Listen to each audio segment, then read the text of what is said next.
Paul Graham from OptimalBody.ca. Today I'm going to talk to you about how to use the strategy of eating 3 meals a day to lose weight. In another video, I talked about eating 3 meals a day versus 6 meals a day for weight loss and how I found most people do really well with eating 3 meals a day and not eating anything in between those meals for weight loss. So here are the key strategies to make sure you're actually losing weight by eating 3 meals a day. Portion control. So first and foremost, you need to control how many calories are coming into your body.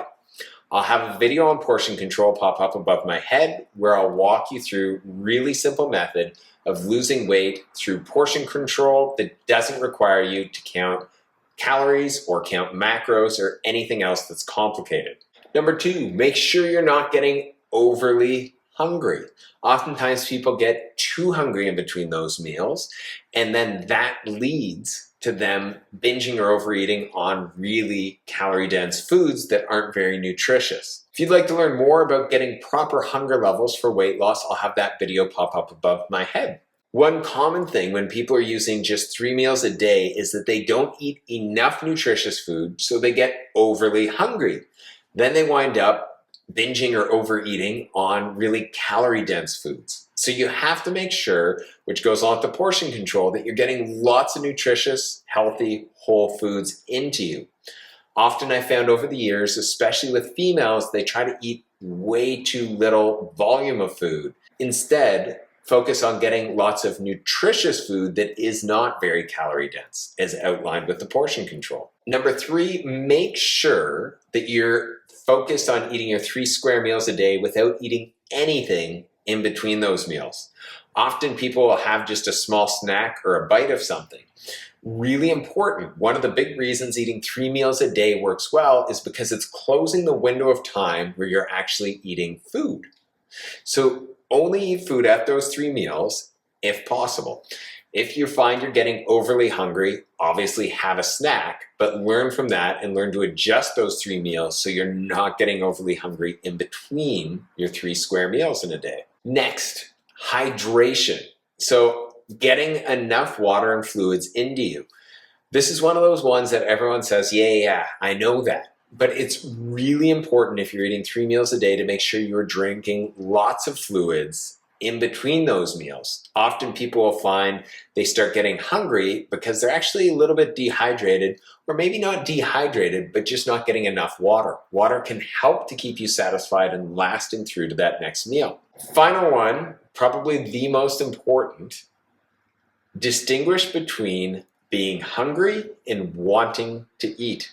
There's a big difference between physical hunger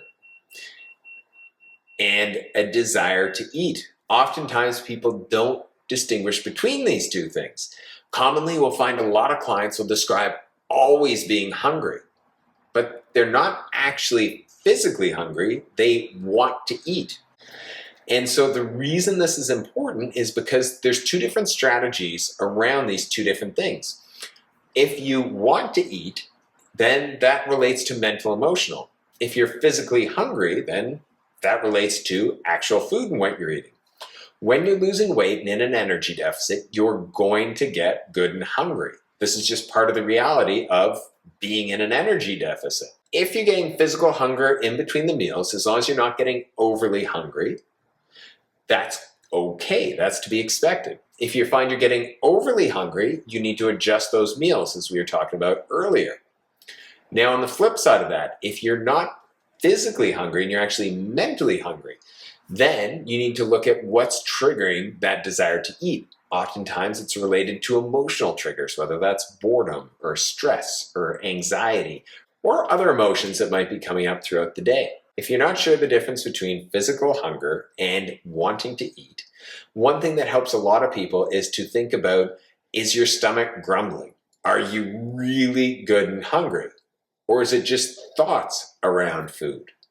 If you find that your stomach isn't grumbling and you're not getting those physiological symptoms of hunger, then chances are it's mentally hungry. Another thing we suggest to people is think about having steamed broccoli and chicken breast.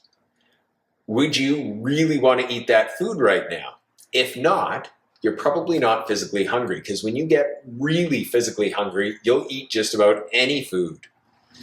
However, when you're mentally wanting to eat, usually you're going to find you want specific foods or specific types of foods. So things like chocolate, pop, something sweet, salty, savory are generally the things that will come along. So there you go. I've walked you through numerous factors that can help you to make eating 3 meals a day for weight loss work for you. Really important you consistently implement these things and you're paying attention to the finer details and getting consistent with it.